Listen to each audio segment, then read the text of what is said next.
Okay, tuloy natin yung ating ginagawa dito mga bay sa isang board ng amplifier na galing sa junk.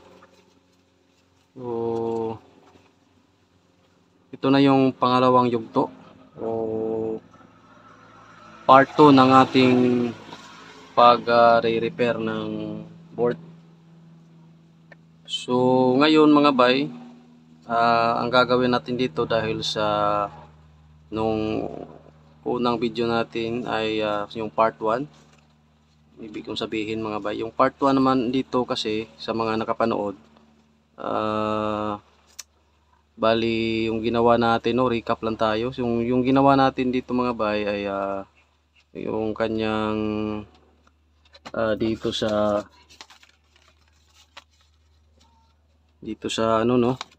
sa kanyang pinaka driver. So yung stock kasi dito ay isang resistor lang dito sa emitter ng ating driver transistor. Ayan. So isang resistor siya, tapos meron siyang transistor So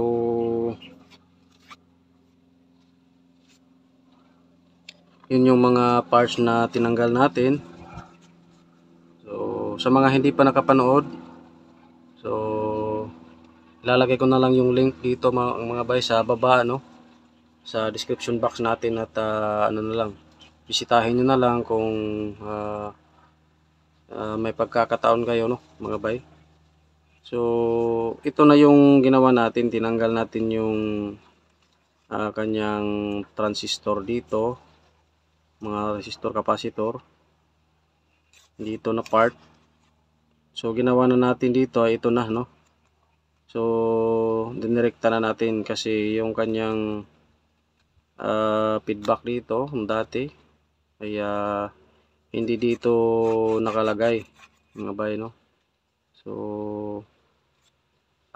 yun nga ginawa natin ay tinanggal natin at saka pinalitan natin ng dalawang resistor, at yung 47K dito sa feedback niya ay kinunik natin dito sa gitna. So yan yung nangyayari, recap. Ayan, tapos nilagyan natin ng mga, so ito na yun mga bay, yung dalawang resistor na 150 ohms. So yan na siya. At dito naman sa kanyang kabila ganun din Pagkatapos noon ay nagbias tayo at in-adjust natin yung bias niya kasi maliit, mababa So naglagay tayo ng tatlong diode dito. Yung stock niya isa lang, so dagdag tayo ng dalawang diode dito na IN4148, pati dito sa kabala, at nakasukat na tayo ng 0.3 ayan, 0.3 volts na bias para sa ating output transistor sa base emitter niya. So ang hindi pa natin na mga bay, yung bala ko dito ay yung DCO niya yan yung actually yung DCO niya mga bay, pwede na yun actually pwede na yun. Kaya lang yung isang DCO niya ay negative, kaya gawin nating positive. At dahil sa gagawin nating positive siya, gawin na lang natin ng paraan na mapababa pa siya kung pwede. So sundan nyo mga bay kung ano yung diskarte natin dito. So ang mangyayari kasi dito mga bay ay dito sa tapos na tayo sa bus niya kasi dyan nanggagaling yung ating bias. So yung tatlo transistor na diode na yan yung supply para dito sa ating bus para mag-normal yung ating bias So yung iba standard kasi niyan 0.4, 0.5, 0.3 okay pa yung 0.3, no? So nakakuha tayo ng 0.3, okay yun. Mas maganda sana na 0.5, 0.4, pero titingnan lang natin kasi baka tataas yun pag mataas na yung ating ilalagay na voltahe.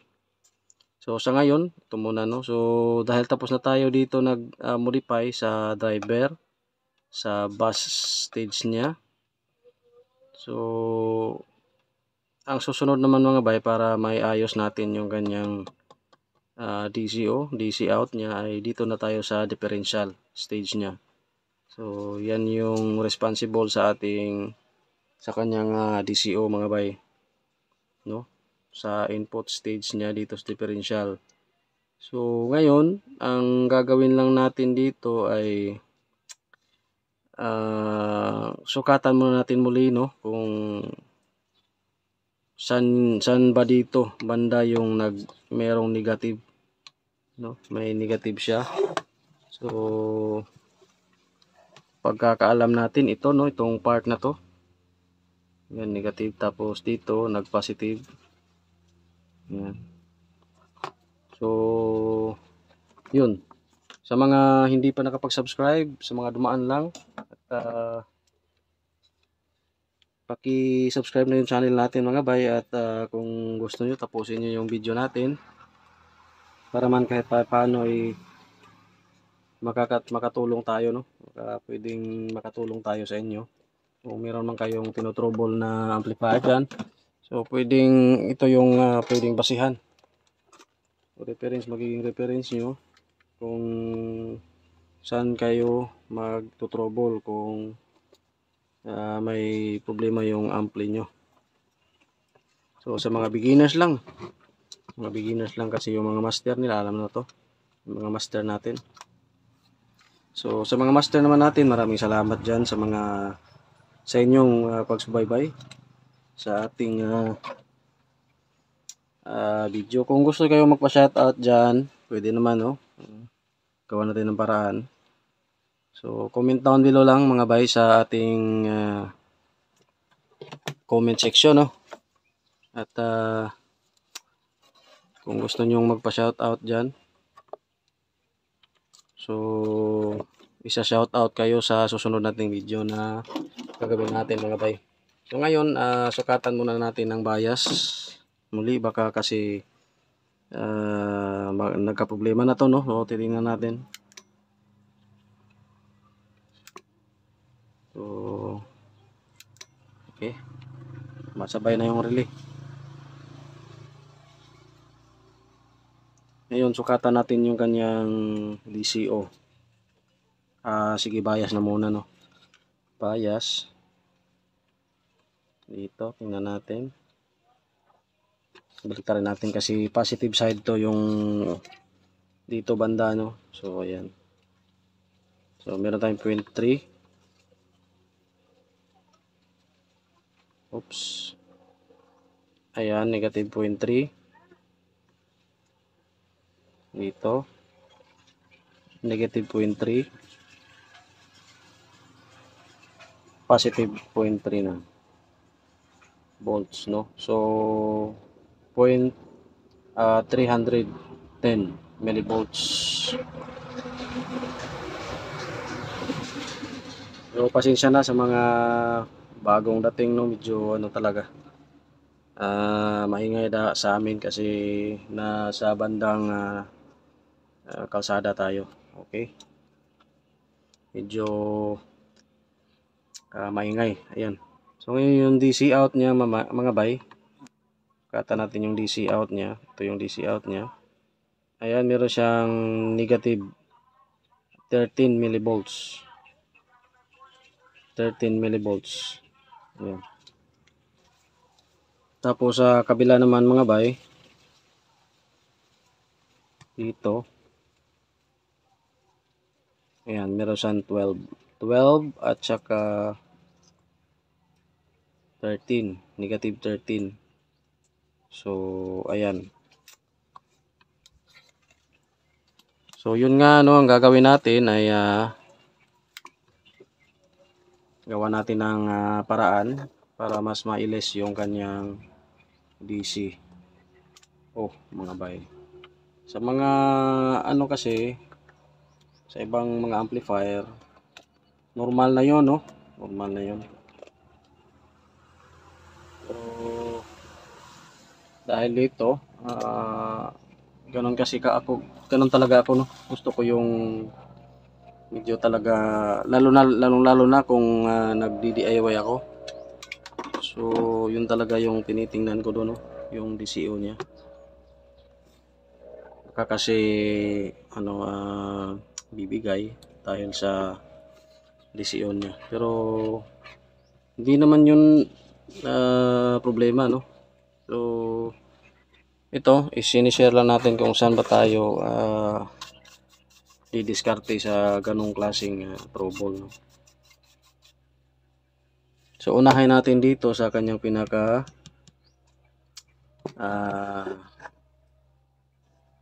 dito na channel, ano? Yung may negative na DCO. Ayan. So, dito hanapin nyo lang kung saan yung na negative portion, no, na transistor dito. So, dahil sa negative siya, ang pinaka negative naman dito ay siyempre sukatan natin, no. Tingnan natin dito.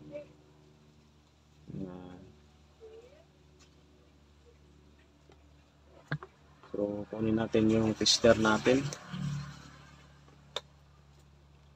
kung sino yung negative side.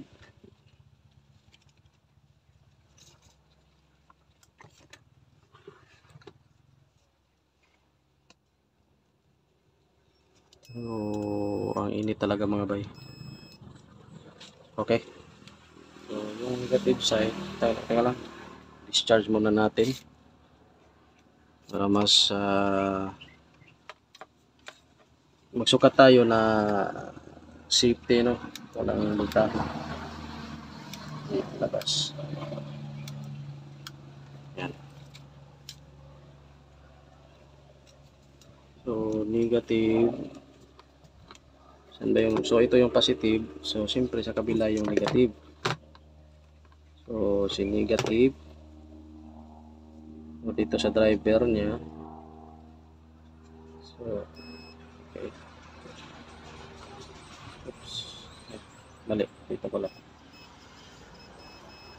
So, ayan. Magtarin natin. Okay. Kabila. Yun, wala. So, ibig sabihin, yan. So, dito na portion tayo focus, no? So, saan ba dito? So, kinonfirm lang natin, no, kung saan yung negative side. So, ito. So, dito natin kinuha yung negative. Yan. Kasi dito sa differential may resistor yan. So, pwede naman, no? So, si 5401. So, dito sa ating babangan natin yung camera natin. Yan.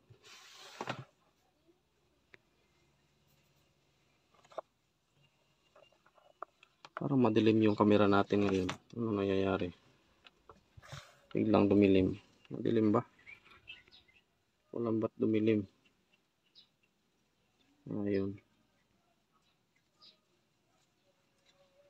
So, ganyan na lang, no? Ayan, klaro naman. So, okay. Tayo, no? Dito tayo nakasukat. Dito si negative part.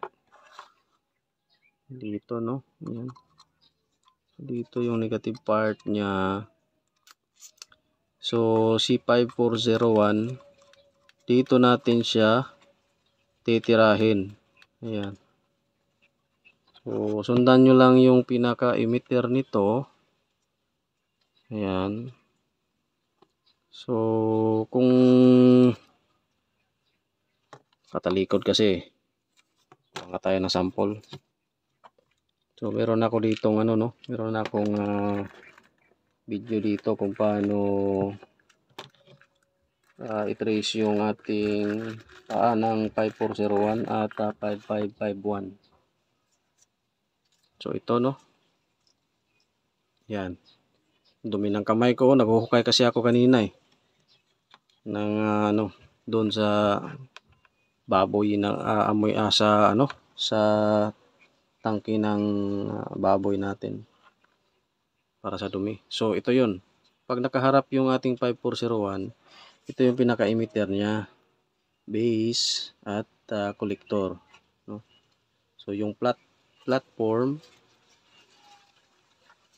so ito yung pinaka-emitter, base at saka collector. Ayan, ito mabilis lang.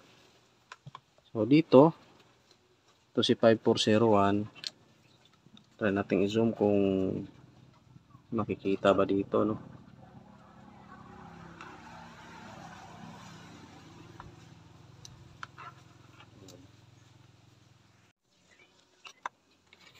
Okay, balik tayo.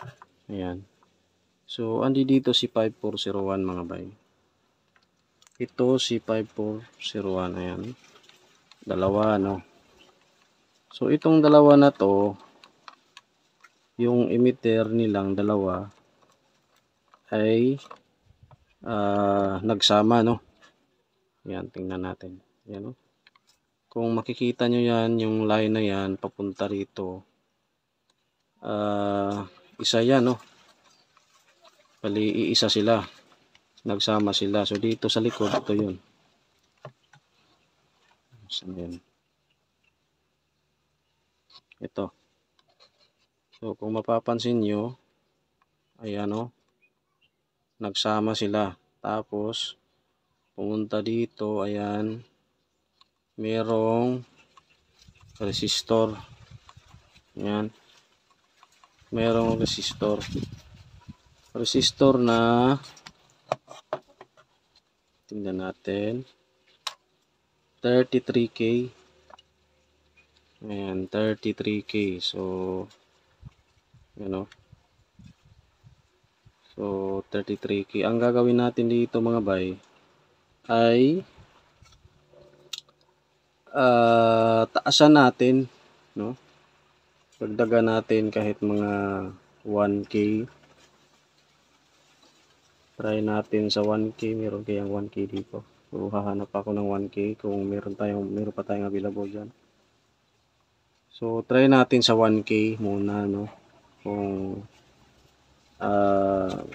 anong maging resulta doon sa kanyang bias mga bay. So hanap muna ako ng 1K, ano?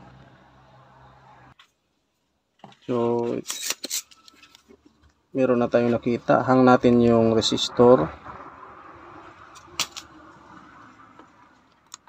Yan. Kasi i-series natin dito, no? Yan.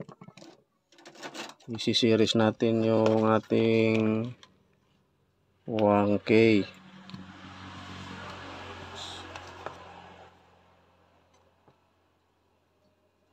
Ay naku, mali. Mali mga bay, mali. Ano ba yan? Ano ba yan? Mali naman balik natin yan. So dito, ano ba yan? Okay, mali tayo mga bay.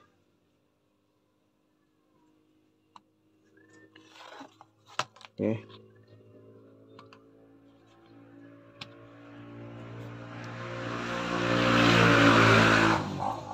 grabe ng motor.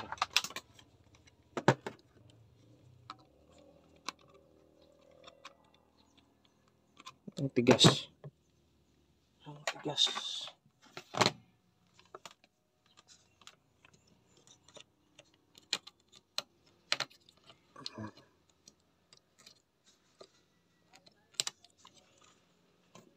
Tigas, ano? Tanggal na. Ayan. So isi-series natin. yung 1K dito, no? Ganyan. So, ito yung 1K natin. Ayan.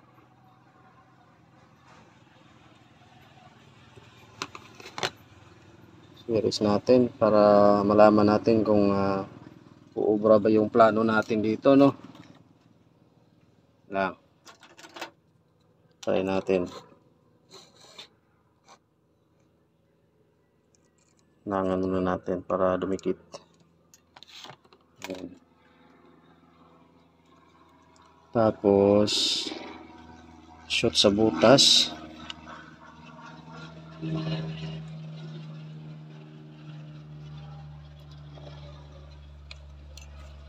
Oops.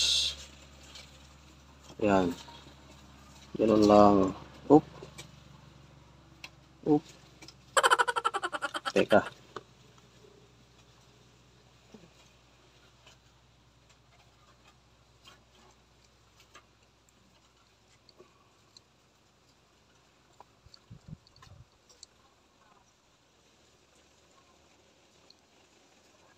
Okay. Nanginginig po yung kamay. Nanginginig yung kamay mga bay. Yan.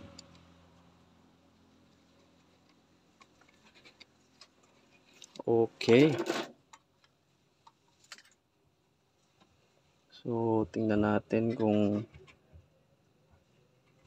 ganda ba. Okay mga bay, ito na yung 1K natin. Siniris dito, no? Yan, no? So, kung mapapansin nyo, so naka-series siya sa 33K natin. Yan. 1K. Okay, so ngayon, try nating sukatan kung bababa ba yung ganyang negative 13 DC. Ayan. So, taas natin yung ating camera na naman. Ayan. Okay. So, try kong i-on. So, saksak natin mga bay. Power on. So, try natin, no?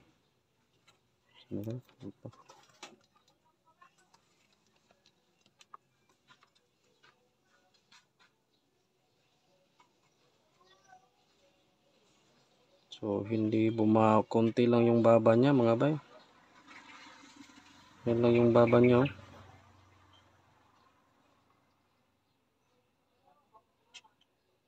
Okay, kabila.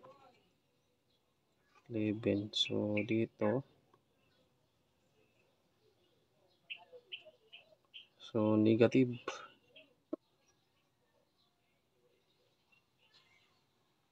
Negative 6. Ayan, stable negative 6. So, try kaya natin sa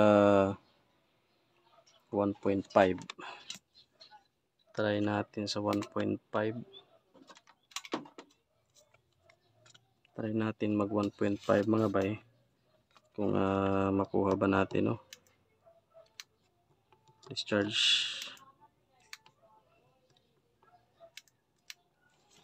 Ayan. So, 1.5 tayo. Try lang naman natin, no? So, ganun lang tayo dito mga bay. Hanggang sa makuha natin. Oops.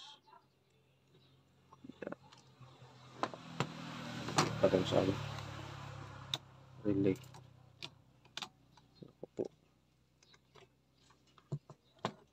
Tanggalin natin 1K.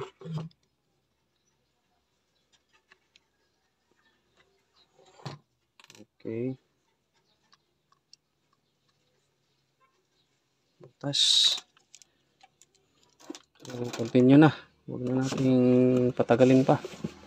Okay. So, 1.5K. So, ito. Tignan natin. So, ayan. 1.5K. So ito yung lalagay natin.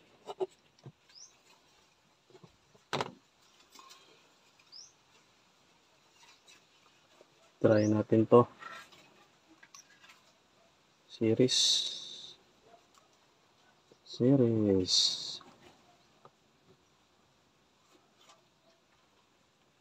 Ayan.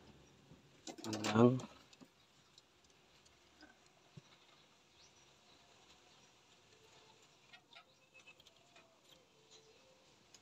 Hindi dumikit.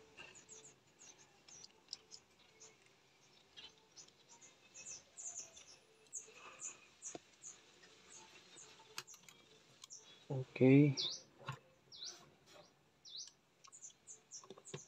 So, sa likod.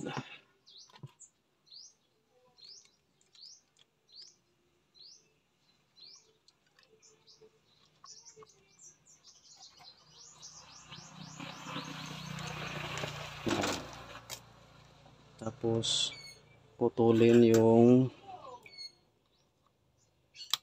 ayan. Linis konti. Okay.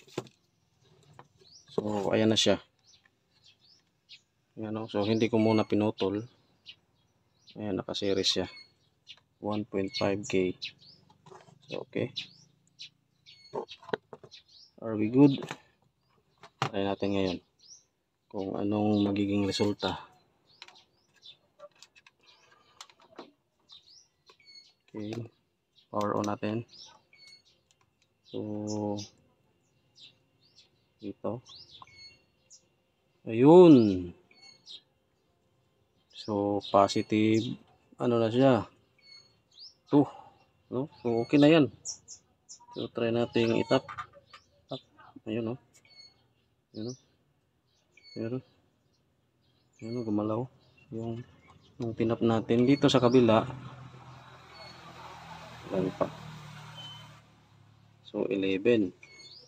So, yan. Babaan natin. Kuha pa tayo ng isang 1.5 dito, no? Bagong lahat. Siyempre, tanggalin muna natin. Ito magandang pwestuhan dito mga bay sa kabila kasi jumper lang yung tatanggalin natin. Tanggalin natin yung jumper dito, no? Yan, so ito lang yun, no? So yan, no, yung jumper na yan. So dahil positive siya, tingnan natin yung positive. Babaan natin. Positive siya.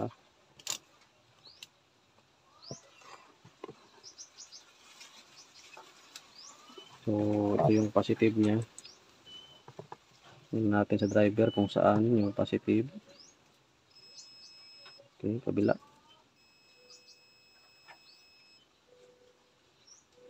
So dito, no? Ayan, 0. So dito na side siya mga bay. So dito na portion. So itong kanyang 5551. Kung kanina ay 5401, dito naman tayo sa 5551. Positive side niya. Babaan natin. Ngayon, tingnan natin dito, no. So ito yung pinaka-emitter niya, dalawa. Ayan. Magkarugtong. Ayan. Sukatan natin, i-buzzer na lang natin para maano nyo, no. Malaman nyo. So ayan, no. So sa kabila wala. So ito yung nagsama mga bay. So dito, ito jumper. So dito na natin nilalagay siya kasi papunta na dito sa 33 niya. Ayan, tapos supply. Ayan. Okay. So tanggalin na lang natin yung jumper na yan. Yung jumper na yan. Tanggalin natin.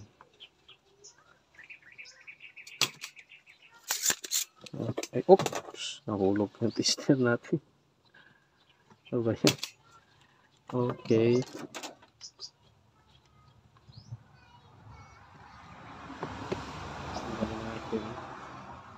Tanggalin natin ang ayan. So ito yung jumper, ah. So, kuha tayo ng 1.5 na naman. So, marami tayo dito. Ayan, 1.5. Okay. So, bilisan natin konti kasi medyo ano na. So, yan yung jumper. So, dito natin nilalagay. Yan, 1.5. Okay. Hinang. Hinang natin, hinang. Okay.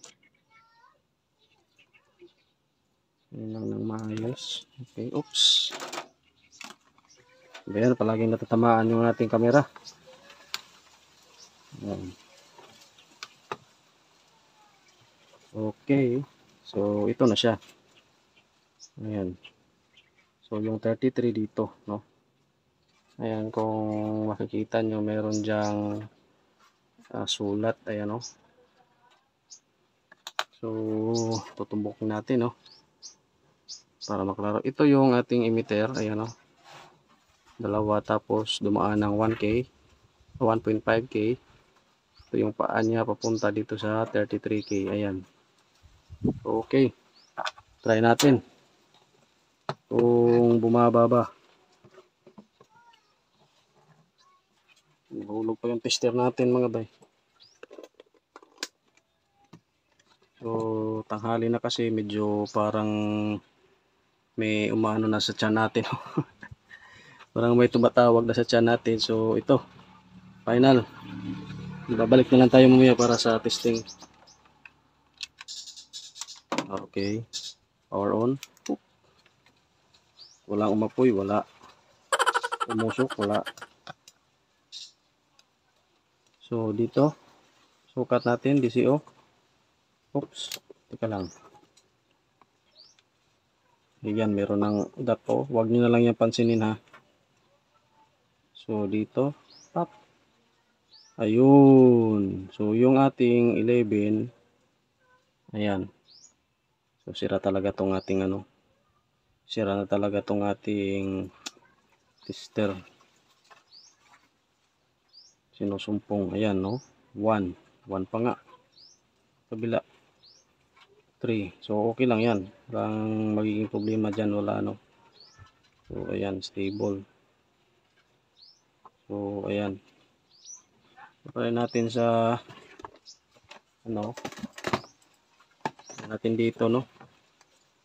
Signal. Audio, ano tayo? Trace. So, dito tayo sa 2.5. Tingnan natin yung palo niya. Yung palo ng ating audio. So, pinatay ko ba? Hindi naman, no? So, kaya pala dapat dito sa AC. So, AC tayo. Ayan. So, medyo nahihirapan tayong i-position yung kamay natin kasi right-handed tayo, no? Parang, ayun. Ano ba yan? Oh, may ginugutom na. Ayaw kaagad. Ayan. So, tap natin dito. Okay. Yan, oh. So, kita nyo mga bay. Yan. So, sa kabila.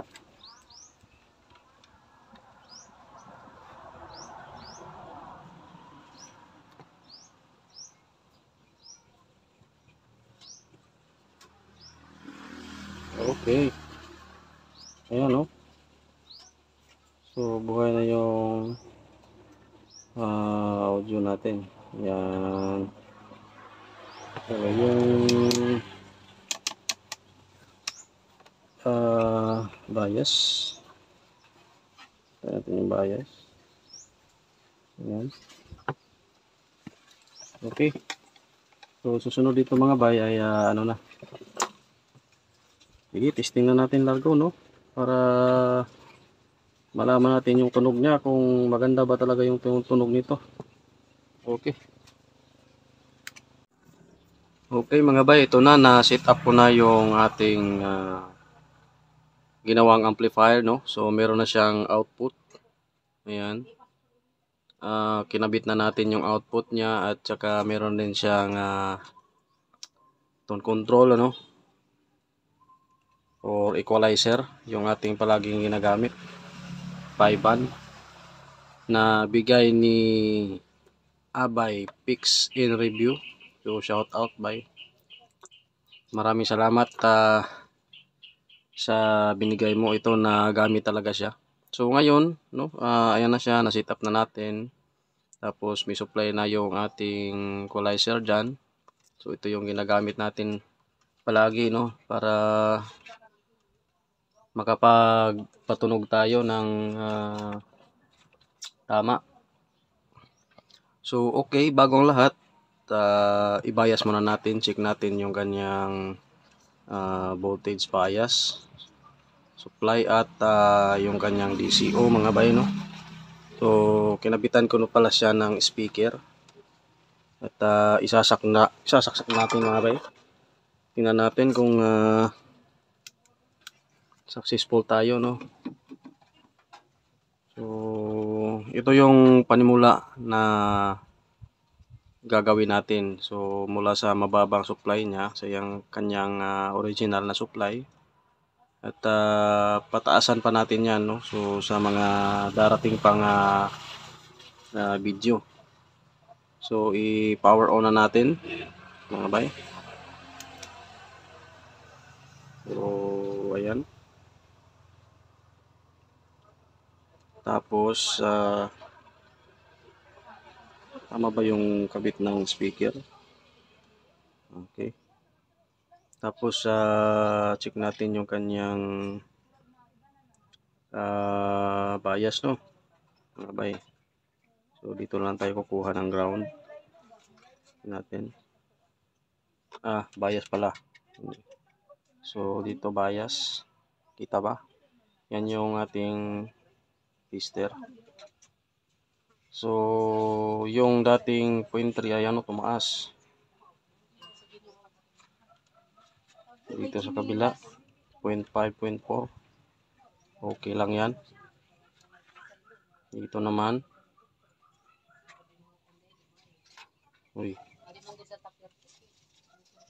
bumaba. So dito naman sa kabila ayan 3.4. So hindi sila magkapareha mga bay, pero meron silang ayan, meron siyang bias, no. So yung DC out, yan yung i-ano natin sa susunod, no. So ngayon try muna nating patunugin lang, no. So DC out na, tingnan natin sa kanyang DC out. So dito na lang, no, sa pinaka emitter na dito teka lang, dito na speaker na tayo, no. So sa speaker na tayo. So ayan, mababa. So sa kabila naman, try natin. Kita pa ba mga bay? So pagpasensyahan nyo na mga bay, medyo langanin. So ayan, okay lang yan mga bay, at least mababa, no. So try natin kung meron na ba tayong sounds dito. So try nating i-volume, no.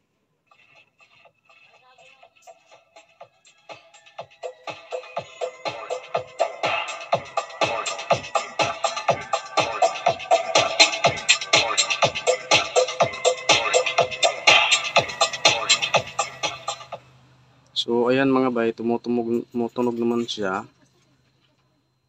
So try na nga natin muli yung kanyang bias, no. I-off muna natin, baka magbago pa. So sa susunod nating upload ay ayusin natin yung bias niya, no. Dahil tataas na tayo siguro dahil sa ano yung ating maliit lang kasi yung pinaka wire ng ating magnet wire ng ating amplifier. Transformer, sorry. So on natin muli. Yan. Sukat. Kung ganun pa rin ba? Yan, 0.4. Balik rin natin. So 0.4 kita. Sunod 0.5. So iba-iba talaga yung ganyang ano mga bay, bias nung nakabitan natin ng output, no. So dito parehas 0.4. 0.4 wala na, oh. Siguro hindi pa siya umiinit kaya ganun, no. So kailangan na pata niya ng paiinitin siya para mag-normal yung kanyang bias, para magpantay pala. So patunugin natin muli mga bay.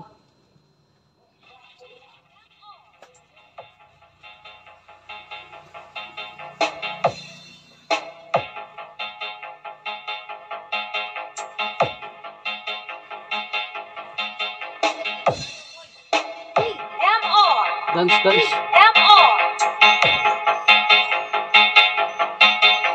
This is DJ McCoy Remix.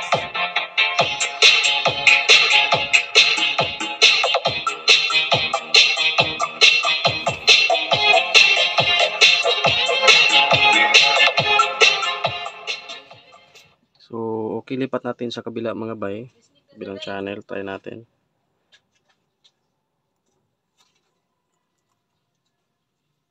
So dahan-dahan lang kasi malapit tayo sa supply ng ating equalizer. Okay.